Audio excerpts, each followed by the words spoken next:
Hi ಎಲ್ಲ ನಮಸ್ಕಾರ. Welcome to my YouTube channel Pavan Suni life ಸ್ಟೈಲ್ಗೆ ಎಲ್ಲರಿಗೂ ಸ್ವಾಗತ. ಎಲ್ಲರೂ ಹೇಗಿದ್ದೀರಾ? ಐ ಹೋಪ್ ಎಲ್ಲರೂ ಚೆನ್ನಾಗಿದ್ದೀರಾ ಅಂತ ಅಂದ್ಕೊಂಡು ಇವತ್ತಿನ ಯಜಮಾನ ಸೀರಿಯಲ್ ಸಂಚಿಕೆನ ಶುರು ಮಾಡ್ತಾ ಇದ್ದೀನಿ. ಅದಕ್ಕೂ ಮುಂಚೆ ನನ್ನ ಚಾನಲ್ನ ಇನ್ನೂ ಯಾರೆಲ್ಲ ಸಬ್ಸ್ಕ್ರೈಬ್ ಮಾಡ್ಕೊಂಡಿಲ್ವೋ ಸಬ್ಸ್ಕ್ರೈಬ್ ಮಾಡ್ಕೊಳ್ಳಿ. ವಿಡಿಯೋ ಇಷ್ಟ ಆದರೆ ಒಂದು ಲೈಕ್ ಮಾಡೋದು ಮಾತ್ರ ಮರಿಬೇಡಿ. ಬನ್ನಿ ಈಗ ಶುರು ಮಾಡೋಣ.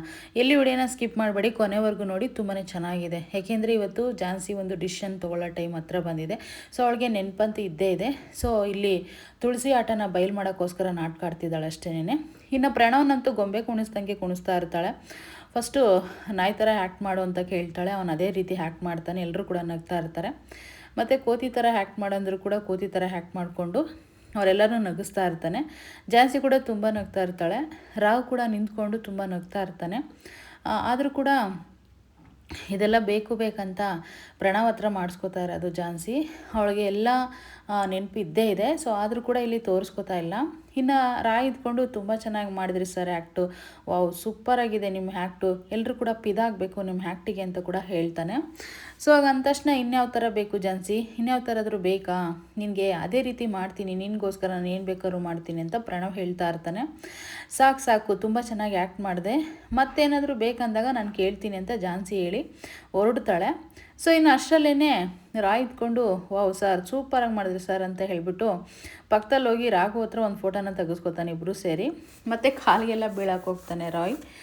ಸೊ ವಾವ್ ಸೂಪರ್ ಸರ್ ನಿಮ್ಮ ಆ್ಯಕ್ಟ್ ಅಂತ ಹೇಳ್ಬಿಟ್ಟು ರಾಘವೇಂದ್ರ ಅವರಿಬ್ಬರಿಗೂ ಕೂಡ ಒಂದು ಫೋಟೋನ ತೆಗಿತಾನೆ.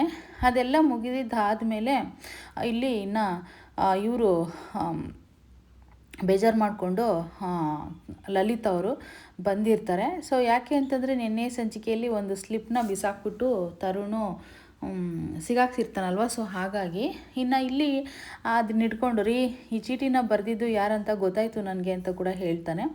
ಇಲ್ಲಿ ಇವಳು ಇಯರ್ಫೋನ್ ಹಾಕ್ಕೊಂಡ್ಬಿಟ್ಟು ಕಾಲೇಜ್ ಬುಕ್ನ ಹಿಡ್ಕೊಂಡು ಓದ್ಕೊಂಡು ತರುಣ್ ಹತ್ರ ಮಾತಾಡ್ತಾ ಇರ್ತಾಳೆ. ತರುಣ್ ಇವತ್ತು ಕತೆ ಮುಗ್ದೋಯ್ತು, ದೊಡ್ಡಮ್ಮ ಏನೋ ತಿಳ್ಕೊಂಡು ಬಂದಿದ್ದಾರೆ, ಇಲ್ಲಿ ಜಗಳ ನಡೀತಾ ಇದೆ ಅಂತ ಹೇಳಿದಾಗ ಡೋಂಟ್ ವರಿ ಸಂಗೀತ ಎಲ್ಲ ಸರಿ ಹೋಗುತ್ತೆ, ನೀನು ನೋಡ್ತಾ ಇರು ಸುಮ್ಮನೆ ಎಂಟರ್ಟೈನ್ಮೆಂಟು ಅಂತ ಹೇಳ್ಬಿಟ್ಟು ಹೇಳ್ತಾನೆ. ಮತ್ತಿಲ್ಲಿ ಯಾರು ಈ ಲೆಟರ್ನ ಬರೆದಿರೋದನ್ನೋದು ನನಗೆ ಗೊತ್ತಾಯ್ತು, ಪಕ್ಕದ ಮನೆ ಪಂಕಜ ಅಲ್ವಾ ಅಂತ ಹೇಳ್ಬಿಟ್ಟು ಲಲಿತಾ ಹೇಳ್ತಾಳೆ. ಇಲ್ಲ ಕಣೆ, ಈ ಹ್ಯಾಂಡ್ ರೈಟಿಂಗ್ ನಿಮ್ಮದೇ ಅಲ್ವಾ, ನೋಡಿ 2 ಸ್ಲಿಪ್ ಸಿಕ್ಕಿದೆ, ಈ ಹ್ಯಾಂಡ್ ರೈಟಿಂಗ್ ನಿಮ್ಮದೇ ಅನ್ನೋದು ನನಗೆ ಗೊತ್ತಾಗಿದೆ ಅಂತ ಲಲಿತಾ ಹೇಳ್ತಾ ಇರ್ತಾಳೆ. ಅಯ್ಯೋ ತರುಣ್ ಸಿಕ್ಕಾಕೊಂಡ್ವಿ ನಾವಿಬ್ಬರು ಕೂಡ ಅಂಥೇಳಿ ಇಲ್ಲಿ ಇವಳು ಕೂಡ ಹೇಳ್ತಾ ಇರ್ತಾಳೆ ಸಂಗೀತ, ನೀನು ನೋಡ್ತಾ ಇರು ಮುಂದೆ ಅಂತ ಹೇಳಿ ಮತ್ತೆ ತರುಣ್ ಹೇಳ್ತಲೇ ಇರ್ತಾನೆ. ನೀವೆಂಥವ್ರಿ ನೀವು, ಈ ರೀತಿ ಎಲ್ಲ ಮೋಸ ಮಾಡಿದ್ರಿ ನನಗೆ, ಇಷ್ಟು ವರ್ಷ ಸಂಸಾರ ಮಾಡಿದ್ರು ಕೂಡ ಈ ಥರ ನನಗೆ ಮೋಸ ಮಾಡಬೇಕಂತ ಅದು ಹೇಗ್ರಿ ಮನ್ಸು ಬಂತು ನಿಮಗೆ, ಈ ವಯಸ್ಸಲ್ಲಿ ಇದೆಲ್ಲ ಬೇಕಿತ್ತೇನ್ರಿ ನಿಮಗೆ ಅಂತ ಹೇಳ್ಬಿಟ್ಟು ಲಲಿತಾ ಬಾಯಿಗೆ ಬಂದಂಗೆ ಬೈತಾ ಇರ್ತಾಳೆ. ಅವಾಗ ಗಣಪತಿ ಇದ್ಕೊಂಡು ಇಲ್ಲ ಕಣೆ ನನ್ನ ಮಾತನ್ನ ನಂಬೆ ನಾನು ಯಾಕೆ ಈ ವಯಸ್ಸಲ್ಲಿ ಆ ರೀತಿ ಎಲ್ಲ ಮಾಡಲಿ ಅಂತ ಕೂಡ ಗಣಪತಿ ಹೇಳ್ತಾ ಇರ್ತಾನೆ. ಹಾಗೆ ಹೇಳಿದ ತಕ್ಷಣ ಇನ್ನು ಲಲಿತಾ ಸುಮ್ಮನೆ ಇರೋದಿಲ್ಲ, ಗಲಾಟೆ ಮಾಡ್ತಲೇ ಇರ್ತಾರೆ. ಇನ್ನು ಎಷ್ಟೇ ಗಲಾಟೆ ಮಾಡಿದ್ರು ಕೂಡ ಪಾಪ ಗಣಪತಿ ಹತ್ರ ಇರೋದು ಒಂದೇ ಉತ್ತರ, ನಾನೇನು ತಪ್ಪು ಮಾಡಿಲ್ಲ, ನಾನು ಆ ಥರ ಮಾಡಿಲ್ಲ ಅಂತ ಹೇಳ್ಬಿಟ್ಟು ಹೇಳ್ತಾರೆ. ಸೊ ಅದೆಲ್ಲ ಆದಮೇಲೆ ಇವರಿಬ್ಬರು ಮಾತಾಡಿಕೊಂಡು ಫೋನಲ್ಲಿ ಇರಬೇಕಾದಾಗ ಈಗ ಲಾಸ್ಟ್ ಫೈನಲ್ ನೋಡಿ ಇನ್ನೂ ಏನೇನು ನಡೀತೈತಲ್ಲಿ ಅಂತ ಅಂದಾಗ ಇದೆಲ್ಲ ನೀನೇ ಮಾಡಿಸಿದ್ದ ಅಂತ ಹೇಳ್ಬಿಟ್ಟು ಕೇಳ್ತಾಳೆ ಸಂಗೀತ. ಹೌದು ನಾನೇ ಪಂಕಜ ಆಂಟಿ ಹತ್ರ ಹೋಗಿ ಈ ಸ್ಲಿಪ್ನ ಬರೆಸ್ಕೊಂಡು ಬಂದೆ ಅಂತ ಅಂದಾಗ ಮತ್ತೀಗೆಲ್ಲ ಗೊತ್ತಾಗುತ್ತೆ. ಪಂಕಜ ಆಂಟಿ ಹತ್ರ ಹೋಗಿ ಆಂಟಿ ದೊಡ್ಡಮ್ಮ ಕೇಳ್ತಾರೆ, ಅವ್ರು ಖಂಡಿತ ಹೇಳ್ತಾರೆ ನೀವು ಸಿಗಾಕೊಳ್ತೀನೋ ಇಬ್ಬರು ಅಂತ ಕೂಡ ಹೇಳಿದಾಗ ಇಲ್ಲ ಸಂಗೀತ ನೀವು ಸುಮ್ಮನೆ ನೋಡ್ತಾ ಇರು, ಖಂಡಿತ ಪಂಕಜ ಆಂಟಿ ಹೇಳೋದಿಲ್ಲ ಅಂತ ಹೇಳ್ಬಿಟ್ಟು ಇಲ್ಲಿ ತರುಣ್ ಹೇಳ್ತಾ ಇರ್ತಾನೆ. ಸೊ ಇನ್ನು ಎಷ್ಟೇ ರಿಕ್ವೆಸ್ಟ್ ಮಾಡಿದ್ರು ಕೂಡ ನಾನು ಗಲಾಟೆಗೆ ಹೋಗ್ತೀನಿ, ಸುಮ್ಮನೆ ಬಿಡೋದಿಲ್ಲ, ನಾನು ಆ ಪಂಕಜನ ಗ್ರಾಚಾರ ಬಿಡಿಸ್ತೀನಿ ಇವಾಗ ಅಂತ ಹೇಳ್ಬಿಟ್ಟು ಲಲಿತಾ ಜಗಳಾಡ್ತಾ ಇರ್ತಾಳೆ. ಇವರು ನಗ್ತಾ ಇರ್ತಾರೆ ಇಬ್ಬರು ಕೂಡ. ನಿನಗೆ ನಗು ಬರ್ತಾ ಇದೆಯಾ ಇವ್ರನ್ನೆಲ್ಲ ನೋಡಿಬಿಟ್ಟು ಅಂತ ಹೇಳ್ಬಿಟ್ಟು ಸಂಗೀತ ಕೇಳ್ತಾಳೆ. ಆಗಲ್ಲ ಕಣಪ್ಪ ನೋಡು ನೀನು ಅಂತ ಹೇಳಿದಾಗ ಇನ್ನು ಗಲಾಟೆಗೆ ಹೋಗೋಕ್ಕೆ ಅಂತ ಹೊರಡ್ತಾಳೆ. ಅಷ್ಟರಲ್ಲೇ ಹತ್ಕೊಂಡು ಮಂಜುಳಾ ಬರ್ತಾಳೆ.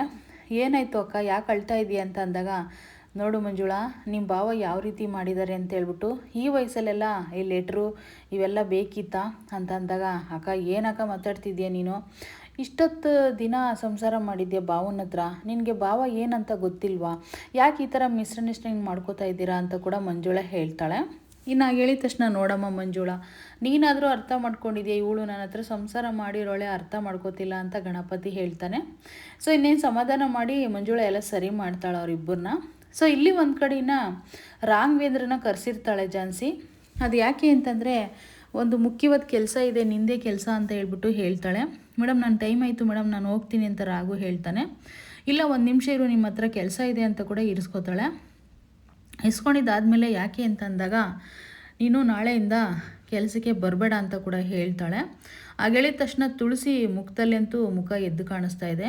ಆಗ ತಾತ ಇದ್ಕೊಂಡು, ಏನು ಕಮ್ಮ ಅವನೇನು ತಪ್ಪು ಮಾಡಿದ್ದಾನಂತ ಕೇಳಿದಾಗ, ತಾತ ನಮ್ಮವ್ರ ಮುಂದೆ ಬೇರೆಯವ್ರನ್ನೆಲ್ಲ ಇಟ್ಕೊಳ್ಳೋದು ನನಗೆ ಅಷ್ಟಿಷ್ಟ ಅನ್ನಿಸ್ತಾ ಇಲ್ಲ. ಇವ್ರನ್ನ ಇಟ್ಕೊಳ್ಳೋದ್ರಿಂದ ಪ್ರಣವ್ಗೆ ತುಂಬ ಬೇಜಾರಾಗ್ತಿದೆ. ಹಾಗಾಗಿ ನಮ್ಮವ್ರಿಗೋಸ್ಕರ ಇನ್ನೊಬ್ಬರನ್ನೆಲ್ಲ ಬಿಟ್ಕೊಡ್ಲೇಬೇಕು ನಾವು ಅಂತ ಕೂಡ ಝಾನ್ಸಿ ಹೇಳ್ತಾಳೆ. ರಾಯ್ ಕೂಡ ತುಂಬ ಫೀಲಿಂಗಿಂದ ನೋಡ್ತಾ ಇದ್ದಾನೆ, ಯಾಕೆ ಈ ರೀತಿ ಮಾಡ್ತಿದ್ದಾರೆ ಝಾನ್ಸಿ ಮಾಡೋಣ ಅಂತ ಹೇಳಿಬಿಟ್ಟು. ಸೊ ಎಷ್ಟೇ ತಾತ ಹೇಳಿದ್ರು ಕೂಡ ರಾಘು ಬಗ್ಗೆ ಅವಳು ಕೇಳ್ತಾ ಇರಲ್ಲ. ಇಲ್ಲ ತಾತ ಬೇಡ ಅಂತಂದರೆ ಬೇಡ ಕೆಲಸಕ್ಕೆ ಅಂತ ಕೂಡ ಹೇಳ್ತಾಳೆ. ಸೊ ಅದೆಲ್ಲ ಆದಮೇಲೆ ಇನ್ನು ತುಳಸಿ ನಗು ಮುಖ ಎದ್ದು ಕಾಣಿಸ್ತಾ ಇದೆ. ಅಂದರೆ ನಮ್ಮನ್ನು ಬಿಟ್ಕೊಡ್ಲಿಲ್ಲ ಝಾನ್ಸಿ, ಅವನ್ನೇ ಕೆಲಸದಿಂದ ಹೊರಗಡೆ ತೆಗ್ದಾಕ್ತಿದ್ದಾಳೆ ಅಂತ ಅವಳು ಅಂದ್ಕೊಂಡಿದ್ದಾಳೆ. ನಗಾಡ್ಕೊಂಡಿದ್ದು ಹೋಗೋದನ್ನ ನೋಡಿ ಝಾನ್ಸಿ ಒಂದು ಕಡೆಯಿಂದ ನೋಡ್ತಾಳೆ. ಆವಾಗ ರಾಯ್ ಕೇಳ್ತಾನೆ, ಮೇಡಮ್ ಯಾಕೆ ಮೇಡಮ್ ಈ ರೀತಿ ಡಿಸಿಷನ್ನ ತೊಗೊಂಡ್ರಿ ಅಂತ ಹೇಳ್ಬಿಟ್ಟು. ರಾಯ್ ಒಂದು ವಿಷಯ ಹೇಳ್ತೀನಿ ಕೇಳು, ನಮ್ಮವರು ಒಂದಿನ ಅಂದ್ಕೊಂಡ್ರು ಪರವಾಗಿಲ್ಲ, ಅವರು ಗೆದ್ದಿದ್ದೀನಿ ಅಂತ ಅವ್ರು ಅಂದ್ಕೊಂಡಿರ್ಬೋದು. ಸೊ ಒಂದಿನ ಅವ್ರು ಖುಷಿ ಪಡಲಿ, ನಾಳೆ ಅವರು ನೋವು ತಿನ್ನೋದನ್ನ ನೀನೇ ನೋಡ್ತೀಯ, ಆದರೆ ನಮ್ಮವರು ಖುಷಿ ಪಡೋದನ್ನ ನೀನೇ ನೋಡ್ತೀಯ. ಒಂದಿನ ನಾನು ರಾಘು ನೊಂದ್ಕೊಂಡ್ರು ಪರವಾಗಿಲ್ಲ ಅಂತ ಝಾನ್ಸಿ ಹೇಳ್ತಾಳೆ. ಹಾಗಂದ ತಕ್ಷಣ, ಆದರೂ ಮೇಡಮ್ ರಾಘು ಸರ್ ತುಂಬ ನೊಂದ್ಕೊಂಡೋದ್ರು ಅಂತ ರಾಯ್ ಹೇಳ್ತಾನೆ. ಯೋಚನೆ ಮಾಡಬೇಡ ರಾಯ್, ನಾಳೆ ಎಲ್ಲ ಸರಿ ಹೋಗುತ್ತೆ. ರಾಯ್ ನಾವಿಬ್ಬರು ಲೈಫ್ ಲಾಂಗ್ ಜೀವನ ಮಾಡೋರು, ಅವನ್ನ ಯಾಕೆ ನಾನು ನೋಯಿಸ್ಲಿ ಅಂತ ಹೇಳ್ಬಿಟ್ಟು ಹೇಳ್ತಾಳೆ. ಸೊ ಅದೆಲ್ಲ ಆದಮೇಲೆ ಇಲ್ಲಿ ಒಂದು ಕಡೆ ಪಲ್ಲವಿ ಫೋನಲ್ಲಿ ಅಣ್ಣನ ಮನೆ ಜೊತೆ ಮಾತಾಡ್ತಾ ಇರ್ತಾಳೆ. ನಾಳೆ ಬಂದು ಕರ್ಕೊಂಡು ಹೋಗ್ತಾನೆ ಮಿಥುನ್ ಅಂತ ಕೂಡ ಹೇಳ್ತಾ ಇರ್ತಾಳೆ. ಸೊ ಎಲ್ಲ ಕಷ್ಟನೂ ಸಾಲ್ವ್ ಆಯಿತು, ತುಂಬ ಖುಷಿ ಆಗ್ತಿದೆ ಅಂತ ಹೇಳ್ಬಿಟ್ಟು ಹೇಳಿದಾಗ, ಇನ್ನು ರಾಘವೇಂದ್ರನ ಜೀವನ ಒಂದು ಸರಿ ಹೋದರೆ ಸಾಕು, ಮನೆ ಸೊಸೆ ಬಂದು ದೀಪ ಬೆಳಗಬೇಕು, ನಮ್ಮ ಮನೆ ಮಗಳೋಗಿ ಬೇರೆ ಮನೆಗೆ ದೀಪ ಬೆಳಗಬೇಕಂತ ಕೂಡ ಮಾತಾಡ್ಕೊಳ್ತಾ ಇರ್ತಾರೆ. ಇನ್ನು ಮಂಜುಳಾ ಇದ್ಕೊಂಡು, ಹೌದು ಭವ, ಇನ್ಮೇಲೆ ನಮ್ಮ ಸಮಸ್ಯೆಗಳೆಲ್ಲ ಸರಿ ಹೋಗುತ್ತೆ, ನಮ್ಮ ಮನೆ ಮಗಳು ಅವ್ರ ಮನೆಗೆ ಹೋಗಿ ದೀಪನ ಬೆಳಗ್ತಾಳೆ, ನಮ್ಮ ಸೊಸೆನೂ ನಮ್ಮ ಮನೆಗೆ ಬರ್ತಾಳೆ ಅಂತ ಅಂದ್ಕೊಳ್ತಾ ಇರಬೇಕಾದಾಗ ಅಷ್ಟರಲ್ಲೇ ರಾಘವೇಂದ್ರ ಬರ್ತಾನೆ. ರಾಘವೇಂದ್ರ ಬಂದ ತಕ್ಷಣ, ಎಲ್ಲಪ್ಪ ಝಾನ್ಸಿ ಅಂತ ಮಂಜುಳಾ ಕೇಳಿದಾಗ, ದೊಡ್ಡಮ್ಮ ಅವ್ರಿನ್ನೂ ಬರೋದಿಲ್ಲ ಅಂತ ಹೇಳ್ತಾನೆ ರಾಘು. ಹಂಗೆ ಹೇಳಿದ ತಕ್ಷಣ, ಏನಾಯ್ತೋ ರಾಘು, ಕರ್ಕೊಂಡು ಬರ್ತೀನಂತ ಹೋದಲ್ಲೋ, ಅವಳು ಅಲ್ಲಿಂದನೇ ಖುಷಿಯಾಗಿ ಓದ್ಲಲ್ವ ಇಲ್ಲಿಂದನೇ ಅಂತ ಹೇಳಿದಾಗ, ಇಲ್ಲ ಮತ್ತೆ ಅವ್ರಿಗೆ ನೆನಪೆಲ್ಲ ಹೊರಟೋಯ್ತು ಅಂತ ಅಂದಾಗ, ಏನು ಹೇಳ್ತಿದ್ಯಾ ರಾಘು ಅಂತ ಅವ್ರು ದೊಡ್ಡಮ್ಮ ಕೇಳ್ತಾರೆ. ಹೌದು ದೊಡ್ಡಮ್ಮ, ಅವ್ರ ನೆನಪು ಮತ್ತೆ ಹೊರಟೋಯ್ತು ಅಂತ ಹೇಳ್ಬಿಟ್ಟು ಹೇಳಿದಾಗ, ಗಣಪತಿ ಇದ್ಕೊಂಡು, ಅಲ್ಲ ರಾಘು ಅವಳು ತುಂಬ ಚೆನ್ನಾಗಿ ಖುಷಿಯಿಂದನೇ ಓದ್ಲಲ್ಲ ಇಲ್ಲಿಂದ ಅಂತ ಹೇಳಿದಾಗ, ಹೌದು ದೊಡ್ಡಪ್ಪ ಎಲ್ಲ ಖುಷಿಯಿಂದನೇ ಹೋದ್ವಿ, ಆದರೂ ಕೂಡ ಅವಳ ನೆನಪೆಲ್ಲ ಮತ್ತೆ ಹೊರಟೋಗಿ ಹಳೆ ಝಾನ್ಸಿನೇ ಆಗಿದ್ದಾಳೆ ಅಂತ ಅಂದಾಗ ಪಲ್ಲವಿ ಕೂಡ ತುಂಬ ನೊಂದ್ಕೋತಾಳೆ. ಸೊ ಯಾವ ರೀತಿ ಆಗೋಯ್ತಲ್ಲ ಅಂತ ಹೇಳ್ಬಿಟ್ಟು ತುಂಬ ಫೀಲ್ ಮಾಡ್ಕೋತಾರೆ.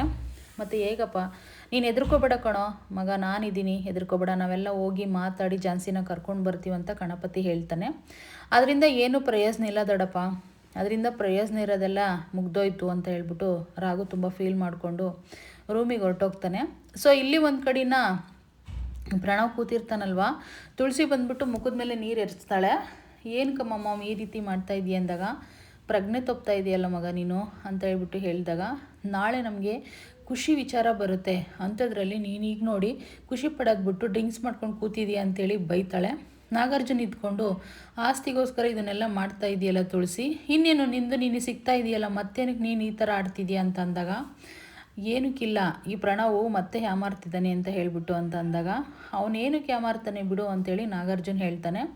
ಸೊ ಆದರೂ ಕೂಡ ಪ್ರಣವ್ ಮಾಡಿರೋದು ತುಂಬ ಗ್ರೇಟು, ಅವಳಿಗೆ ಇಂಪ್ರೆಸ್ ಮಾಡಿದ್ದಾನೆ, ಹೋಗಿ ಏನೆಲ್ಲ ಕ್ಯಾರೆಕ್ಟರ್ಗಳೆಲ್ಲ ಯೂಸ್ ಮಾಡಿಕೊಂಡು ಅಂತ ಕೂಡ ಹೇಳ್ತಾನೆ. ಇನ್ನು ಆಗ ಹೇಳಿದ ತಕ್ಷಣವೇ ತುಳಸಿ ಇದ್ಕೊಂಡು, ಹೌದು ನಾವಾಗೆಲ್ಲ ಟೈಮ್ ಹತ್ರ ಬಂದೇ ಬಿಡ್ತು, ಝಾನ್ಸಿ ಕೂಡ ತುಂಬ ಚೇಂಜ್ ಆಗಿದ್ದಾಳೆ, ನಮ್ಮನ್ನೇ ಆಯ್ಕೆ ಮಾಡ್ಕೊಂಡಿದ್ದಾಳೆ, ಆ ರಾಘವೇಂದ್ರನ ಡ್ಯೂಟಿಯಿಂದ ತೆಗ್ದಾಕಿದ್ದಾಳೆ, ಅಂದರೆ ಡ್ರೈವರ್ ಕೆಲಸದಿಂದ ನಮ್ಮ ಮನೆಯವ್ರಿಗೋಸ್ಕರ ನಾನು ಬೇರೆಯವ್ರಿಗೆಲ್ಲ ಅಷ್ಟೊಂದು ರೆಸ್ಪೆಕ್ಟ್ ಕೊಡಲ್ಲ ಅಂತ ಹೇಳ್ಬಿಟ್ಟು ಅವನ್ನ ಕೂಡ ಮನೆಗೆ ಕಳಿಸಿದ್ದಾಯಿತು ಅಂತ ಅಂದಾಗ, ನಾಗಾರ್ಜುನ್ ಇದ್ಕೊಂಡು ಅದರಿಂದ ಬೇರೆ ಉದ್ದೇಶ ಕೂಡ ಇರ್ಬೋದು ಅಂತ ಕೂಡ ಹೇಳ್ತಾನೆ. ನೀನು ಯಾವಾಗಲೂ ಇದೇ ರೀತಿಯಲ್ಲಿ ಮಾತಾಡೋದು ಅಂತ ತುಳಸಿ ಹೇಳ್ತಾ ಇರ್ತಾಳೆ.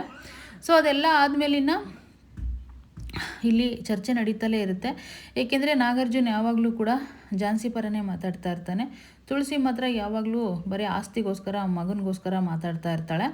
ಸೊ ಅದೆಲ್ಲ ಆದಮೇಲೆ, ಅಲ್ಲ ಮಾಮ್ ಏನಾದರೂ ಅವಳು ಉಲ್ಟಾ ಹೊಡೆದ್ರೆ ಏನು ಮಾಮ್ ಮಾಡೋದಂತ ಇಲ್ಲಿ ಇವನು ಕೇಳ್ತಾನೆ.